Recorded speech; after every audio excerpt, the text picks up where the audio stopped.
ನಮಸ್ಕಾರ ವೀಕ್ಷಕರೇ, ನಾನು ನಿಮ್ಮ ಜ್ಯೋತಿಷ ವಾಸ್ತು ಪಂಡಿತ್ ಮಂಜುನಾಥ್ ಶಾಸ್ತ್ರಿ, ನವಗ್ರಹ ಗುರುಕುಲದಿಂದ.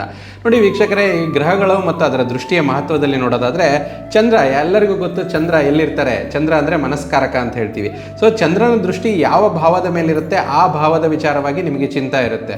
ಅಂದರೆ ಉದಾಹರಣೆಗೆ ನೋಡಿ, ಚಂದ್ರನ ದೃಷ್ಟಿ 11ನೇ ಭಾವದ ಮೇಲೆ ಇತ್ತಂದರೆ ಎಲ್ಲಿಂದ ಆದಾಯ ಬರುತ್ತೆ, ಎಲ್ಲಿಂದ ನಮಗೆ ಗಳಿಕೆ ಮತ್ತು ಎಲ್ಲಿಂದ ನಮಗೆ ಮಿತ್ರರು ಸಿಗ್ತಾರಂತ ಯಾವಾಗಲೂ ಚಿಂತೆ ಸದೈವವಾಗಿರುತ್ತೆ. ಅದೇ ಉದಾಹರಣೆಗೆ ಚಂದ್ರನ ದೃಷ್ಟಿ 5ನೇ ಮನೆ ಮೇಲಿದ್ದರೆ ಯಾವಾಗಲೂ ನಿಮಗೆ ಸಂತಾನದ ಮೇಲೆ ಚಿಂತೆ ಇರುತ್ತೆ. ಅಥವಾ ಚಂದ್ರನ ದೃಷ್ಟಿ ನಿಮಗೆ ಅಷ್ಟಮ ಭಾವದಲ್ಲಿ ಚಂದ್ರ ಕೂತ್ಕೊಂಡು 2ನೇ ಮನೆಗೆ, ಸಪ್ತಮ ದೃಷ್ಟಿ 2ನೇ ಮನೆ ಮೇಲೆ ಬರುತ್ತಲ್ವ, ಅವಾಗ ನಿಮಗೆ ಯಾವಾಗಲೂ ನಿಮ್ಮ ಫ್ಯಾಮಿಲಿ ಬಗ್ಗೆ ಚಿಂತೆ ಇರುತ್ತೆ. ಅಂದರೆ ನಿಮ್ಮ ಚಂದ್ರನ ದೃಷ್ಟಿ ಯಾವ ಭಾವದ ಮೇಲಿರುತ್ತೆ ಆ ಭಾವಕ್ಕೆ ಸಂಬಂಧಪಟ್ಟಂಥ ಚಿಂತೆ ನಿಮ್ಮಲ್ಲಿ ಸದಾ ಇರುತ್ತೆ. ಅದ್ರ ಬಗ್ಗೆ ನೋಡ್ಕೊಳ್ಳಿ. ಎರಡನೇದಾಗಿ ನೋಡಿ, ಶುಕ್ರ ಅಂದರೆ ಏನು ಹೇಳಿ?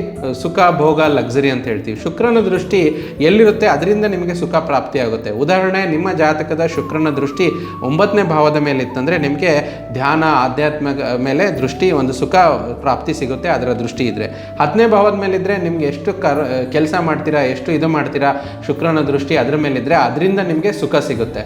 ಸೊ ಈ ರೀತಿ ಉದಾಹರಣೆಗೆ ಶುಕ್ರ ಮತ್ತು ಚಂದ್ರನ ದೃಷ್ಟಿ ಎಕ್ಸ್ಪ್ಲೇನ್ ಮಾಡಿದ್ದೀವಿ. ಸೊ ನಿಮ್ಮ ಜಾತಕದಲ್ಲಿ ಶುಕ್ರ ಮತ್ತು ಚಂದ್ರ ಎಲ್ಲಿದ್ದಾರಂತೆ ಕಮೆಂಟ್ ಮಾಡಿ. ಎಲ್ಲರಿಗೂ ಒಳ್ಳೆಯದಾಗಲಿ.